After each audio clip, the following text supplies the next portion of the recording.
গোলাম মোস্তফা জাতীয় সংসদে গত 43 বছর যাবৎ এভরিডে তেলাওয়াত তর্জমা করি। আমি তখন আপনার আগারগাঁও মসজিদের আমি খতিব। যখন শুনতে পেলাম যে আমার মুফতি আহমদ শফি সাহেব এখানে আসবেন, আমরা যেহেতু কমি মাদ্রাসা লেখাপড়া করা কামরাঙ্গীর মাদ্রাসার প্রথম ক্লাসের ছাত্র হিসেবে ফজরের নামাজের পরে আমরা লালবাগ মাদ্রাসায় গিয়ে একত্রিত হই এবং মুফতি ফজলুল্লাহ সব বক্তব্য রাখলেন সেখানে।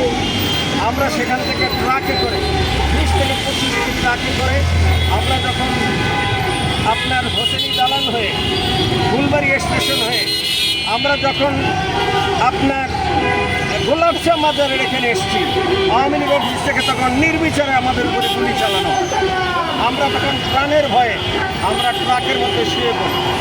এরপরে যখন দেখলাম গুলি বন্ধ হচ্ছে না, আমরা গড়াইতে গড়াইতে মাটিতে পড়ে আমরা তখন ট্রোলিং করে আমরা টেলিফোন ভবনের ওখানে গিয়ে 1 থেকে 200 আলেম আমরা আত্মরক্ষার জন্য সেখানে বসে পড়ি মাটিতে।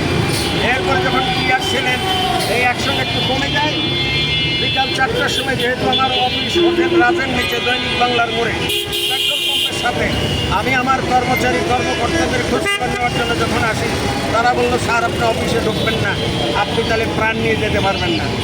আমি তখন কাকরাইল হয়ে শান্তিনগর হয়ে আমি ফকিরের বাজার হয়ে জনতা ব্যাংকের উত্তর পাশে এসে অবস্থান নিলাম।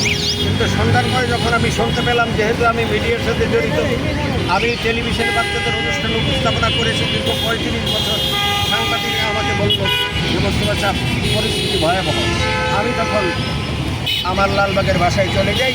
এখান দিয়ে যাওয়ার কোনো পরিস্থিতি ছিল না, কারণ আপনারা জানেন যে হাউস বিল্ডিংয়ের সামনে একটি লোকের গুলি করা হয়েছিল, সেখানে কোরআন শিবির আগুন দিয়েছিল তৎকালীন সরকারের লোকজন, কিন্তু সেটা চাপিয়ে দেওয়া হয়েছিল জমিদারি আলমের উপরে। অতএব আমি এর তীব্র নিন্দা জানাই এবং যারা আলেম ওলামাদেরকে হত্যা করেছে, শত শত আলেম ওলামাদেরকে হত্যা করেছে, তাদের জন্য অনতিবিলম্বে ফাঁসির রায় দিয়ে তা কার্যকর করা হয়।